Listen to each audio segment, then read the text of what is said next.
ആദ്യം തന്നെ നമ്മൾ ഈ പ്ലേയിൽ കാണാൻ പോകുന്ന കുറച്ച് ക്യാരക്ടേഴ്സിനെ പറ്റി പറയാം. അന്റോണിയോ എന്ന് പറയുന്നതാണ് നമ്മുടെ protagonist. He is a merchant of Venice. അന്റോണിയോയുടെ ബെസ്റ്റ് ഫ്രണ്ടാണ് Bassanio. Bassanio is also suitor to പോഷ്യ. പോഷ്യ എന്ന് പറയുന്നത് ബെൽമോണ്ട് എന്ന് പറഞ്ഞ സ്ഥലത്തെ റിച്ച് ഹെയറസ് ആണ്. അവരുടെ ഒരു സെർവൻറ്റിനേക്കാൾ ഉപരി അവരുടെ ഫ്രണ്ടാണ്. നെറിസ ഉണ്ട്. നെറീസ എന്ന് പറയുന്നത് അന്റോണിയോയുടെ മറ്റൊരു ഫ്രണ്ട് ഗ്രേഷ്യാനോയുടെ ലവ് ഇൻട്രസ്റ്റ് ആണ്. അതേപോലെ ലൊറൻസോ, അന്റോണിയോയുടെ another friend, he is also in love with Jessica. Jessica എന്ന് പറയുന്നത് ഷൈലോക്ക്, ഈ നമ്മുടെ കഥയിലെ വില്ലനായിട്ടുള്ള ആൻറ്റഗോണിസ്റ്റ് ആയിട്ടുള്ള ജൂ ആണ് ഷൈലോക്ക് എന്ന് പറയുന്നത്. ഷൈലോക്കിൻ്റെ മകളാണ് ജെസിക്ക. ഈ ഷൈലോക്ക് ഒരു മണി ലെൻഡറാണ്. അദ്ദേഹത്തിൻ്റെ ഫ്രണ്ട്സാണ് ട്യൂബൽ എന്ന് പറയുന്നതും പിന്നെ ഒരു clown and a servant to Shylock, Launcelot Gobbo. അതേപോലെ അദ്ദേഹത്തിൻ്റെ അച്ഛൻ ഓൾഡ് ഗോബോ ഒരു ക്യാരക്ടർ വരുന്നുണ്ട്. ബെസാനിയോയുടെ സെർവൻറ്റ് ലിയോണാർഡോ ഒരു ക്യാരക്ടറുണ്ട്.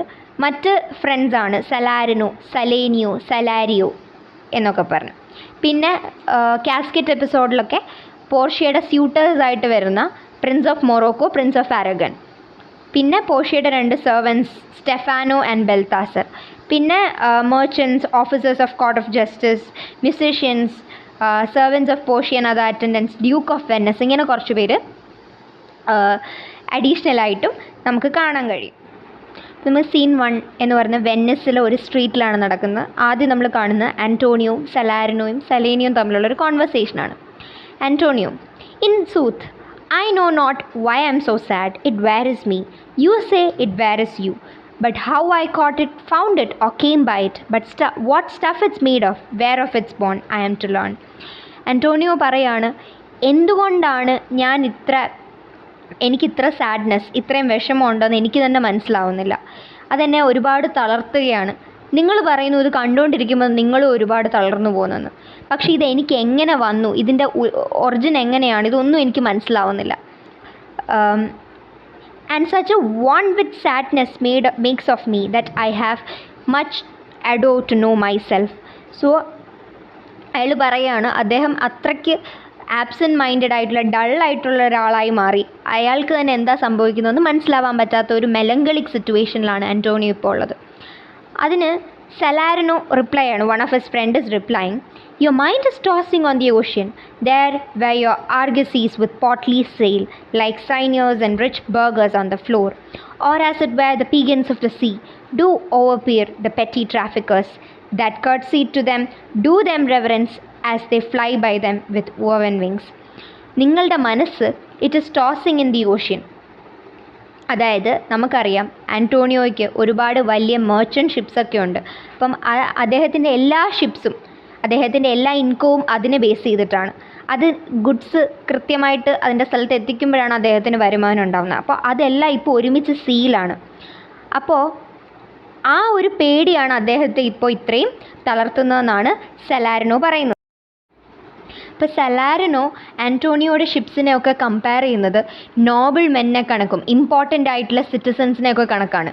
അതായത് അദ്ദേഹത്തിൻ്റെ ഷിപ്സ് ഇങ്ങനെ സീയിലൂടെ മൂവ് ചെയ്യുന്ന സമയത്ത് ഇറ്റ് ഫീൽസ് ആസ് ഇഫ് നല്ല ഡെക്കറേറ്റഡ് ആയിട്ടുള്ള കാർഡ്സ്, എക്സിബിഷൻ മൂവ് ചെയ്യുന്ന എക്സിബിഷൻസിൻ്റെയൊക്കെ സമയത്ത് നല്ല ഡെക്കറേറ്റഡ് ആയിട്ടുള്ള കാർഡ്സ് മൂവ് ചെയ്യുന്ന കണക്ക് തോന്നുമെന്നും, ആ സമയത്ത് അവിടെയുള്ള കൊമേഴ്ഷ്യൽ ആയിട്ടുള്ള സാധാരണ ഷിപ്സൊക്കെ ഉണ്ടല്ലോ, അവർ it will move back and fourth.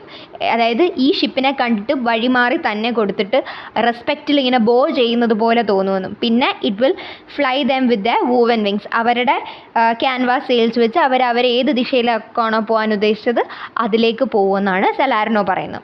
അപ്പോൾ സലേനിയോ, മറ്റൊരു ഫ്രണ്ട് ഇതെല്ലാം കേട്ടുകൊണ്ട് നിൽക്കുന്ന അയാളും ഇതിലേക്ക് വന്ന് പറയും, believe me sir, had I such venture forth the better part of my affection would still be with my hopes abroad. ഇപ്പോൾ എനിക്കിങ്ങനെ ഒരു ബിസിനസ് അല്ലെങ്കിൽ ഇങ്ങനെ ഒരു ഓപ്പറേഷൻസ് ഉണ്ടായിരുന്നെങ്കിൽ എൻ്റെ better part of my concerns, എൻ്റെ ഒരു പകുതി ഭാഗത്തോളം എൻ്റെ ഫീലിങ്സും എൻ്റെ കൺസേൺസും ഒക്കെ ആ ഷിപ്പിനെ പറ്റി തന്നെയായിരിക്കും. ഞാനായിരുന്നു നിങ്ങളുടെ സ്ഥാനത്തെങ്കിലും എൻ്റെതും ഇതേ അവസ്ഥ തന്നെയായിരിക്കും. I should be still thinking about I'd be plucking the grass to know where sits a wind. അതായത് ഒരു ഗ്രാസ് ഇങ്ങനെ എടുത്ത് കൈ നോക്കും, ഏത് ഡയറക്ഷനിലോട്ടാണ് കാറ്റടിക്കുന്നത് അത് അറിയാൻ വേണ്ടിയിട്ട്. അതായത് അയാൾ ഒരുപാട് റെസ്റ്റ്ലെസ് ആയിരിക്കും എന്നാണ് പറയുന്നത്. Peering in maps for ports and piers and roads. അതായത് മാപ്സിലൊക്കെ കെയർഫുള്ളായിട്ട് ഏതെങ്കിലും ഹാർബേഴ്സോ ചാനൽസോ അങ്ങനെ എന്തെങ്കിലുമൊക്കെ ഉണ്ടോ എന്ന് നോക്കും. And every object that might make me fear misfortune to my ventures out of doubt would make me sad.